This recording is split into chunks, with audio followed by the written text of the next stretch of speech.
What up, everybody? Sam here, and today is June 18th, and I'm gonna have another one of my weekly health updates. It's now been 3 weeks since I had the stem cell treatment in Tijuana, where I had 200 million live stem cells put in me via IV, and my health has been very up and down. Last week, I had a few days that I started to feel decent, but then the weirdest thing happened, which was Friday morning. I woke up and in my left shoulder, I had excruciating, like aching, dull pain that was almost unbearable. Like I was almost like shaking. It was such bad pain. And that happens to be the shoulder where I got the vaccine in August of 2021. So my hypothesis is that the stem cells are getting to work, going to repair things, and that's one area that they're going to repair as well as clean up. So if you've been dealing with what I've been dealing with post-vaccine long COVID, either or, I would assume you probably have pretty similar symptoms where sometimes as the day goes on in the evenings, you'll feel pretty good. Evenings will go by, you'll feel good, and then all of a sudden, like you'll wake up the next morning and you'll be just in unbearable pain, like can barely get out of bed. Your body feels so heavy, you can barely get up and moving. But as the day goes on, it gets a little bit better. So that had like in late March, April, after my ivermectin and fenbendazole cycle, that had pretty much went away. I was waking up without pain, feeling pretty good, like ready to go. And I was like, this is great. Like, I think I'm almost in the end here. After I moved, it kind of went back downhill again. I'll find that I have like a 2 or 3 week downturn, and then I'll have like a month of feeling better. And when I went to get stem cells, I had felt pretty good like right after. So I actually asked them to do another injection of them to, really, I'm down there, so why not? Then once I got back, like I said in the last video, I had felt so bad. And so that aching like pain in the morning, it came back. And Friday, Saturday, Sunday, I had been waking up in just I hadn't been able to go on my morning walks. I've been in so much pain and achy, shaky, just super fatigued.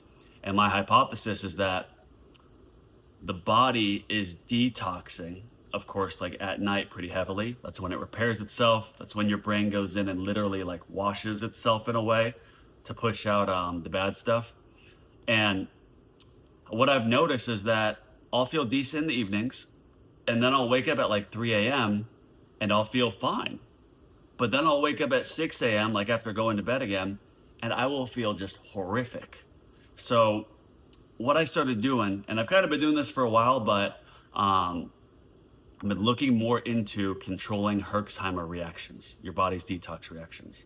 So a while ago, I got the Detox dudes like PDF, and I bought their like supplement pack. It's like 500 or so for a bunch of really good supplements. Highly recommend that. That was actually what got me into methylene blue, which has helped substantially, I would say. But I saw that there was this company that they referenced a bit called True Cellular. I don't know if you can see it there. The camera, True Cellular. This is called Cytotox. I've got another one here called the True Carbon Cleanse. And so what I started experimenting with is when I wake up at like 3 a.m., I'll do like a little dropper of this. It's one of these things. So I'll do a dropper of this. This is supposed to get into your cells, help bind up the toxins. And my idea was that if I do that at night before my body really cleanses itself, then when I wake up in the morning, I should feel a bit better. Didn't really work like at all. I still would wake up in a ton of pain. It seems like no matter when I take binders, like I'll still have that just deep aching pain in the morning. However, if you're familiar with detoxing, you know that perhaps a ketogenic or a fasting, like intermittent fasting, will help your body repair, get some autophagy, flush out the bad stuff. So in addition, well, my energy levels have been pretty low. So if you've ever done keto, your energy is pretty high because your body's just burning fat cells. So what I want to do is I want to get my body into a prime environment for detoxing. And so what I started yesterday was Well, I did low carb like 2 days ago, but yesterday was like zero carb, maybe like 5 or 10, very low. And your appetite kind of goes down. My energy actually went up a bit. Didn't sleep too well last night, but I woke up this morning and I wasn't in extreme pain. There's a little bit of achiness, but no like debilitating, deep aching pain. It felt like the muscles falling off the bone. So that was good. And now it's just after 1 day of the keto diet, which I don't even know if I'm in ketosis yet. That's too soon, of course. Just 1 day. That could have just been my body was finishing up with a detox cycle by chance. And maybe I'm coming out of the downturn. But what I'm going to keep doing is low carb, high fat, getting into ketosis. And the reason being is I want to create a system for my body to just be able to flush out toxins.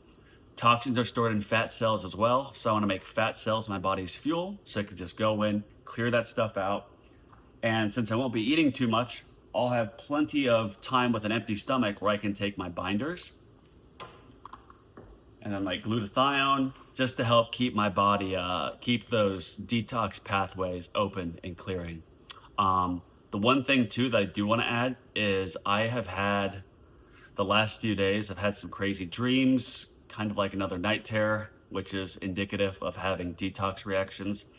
And then yesterday, I woke up with like extremely sharp pain in my liver.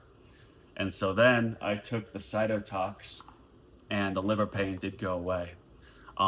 This morning I woke up and even though I was feeling decent, on an empty stomach, I took the True Carbon Cleanse like first thing. And then 20 minutes later, I'm vomiting. So I don't know if it was just a bunch of, toxins had gotten into my digestive tract before they got back in my body. And that kind of just made it so my body expelled it. But I don't know. If you're watching this video, it's probably because you're in the same boat as me and you're trying to recover from something that there's not a set cure or guideline for, which is why I'm making these videos, why I'm documenting my progress, what I'm doing, what's been working and what's not. So far, I have noticed a bit of an improvement doing these binders quite often.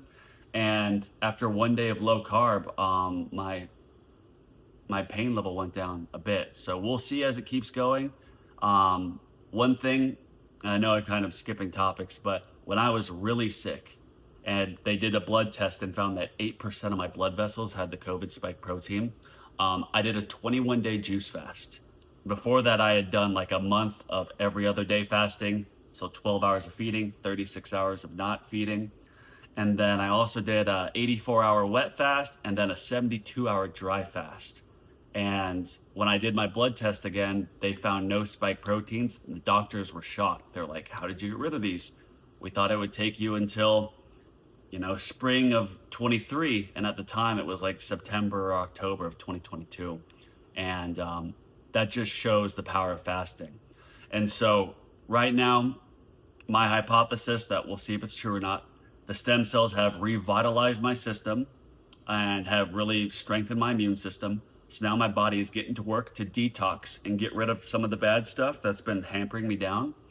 And because of that, I'm getting very extreme Herx reactions. So I'm taking more binders as well as going to implement keto and fasting to try to accelerate the shedding of these toxins or bacteria, whatever it is that is holding our body back.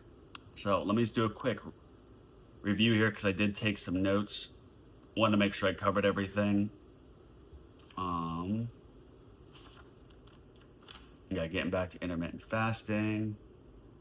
No carbs, extreme pain.